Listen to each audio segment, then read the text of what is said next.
ดอกอัญชันเอามาผสมกันอ่ะพอผสมเสร็จมันก็เปลี่ยนสีเพราะมันดูดน้ำเข้าไป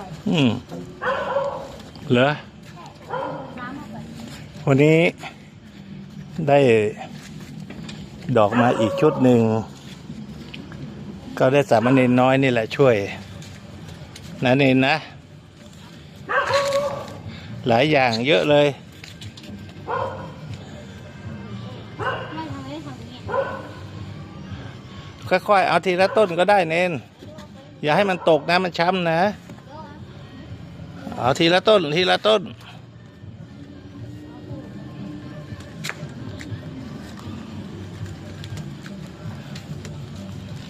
โอ้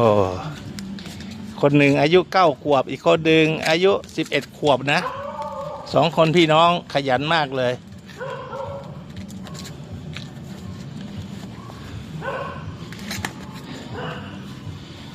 รู้วิธีรดน้ำแล้วนะ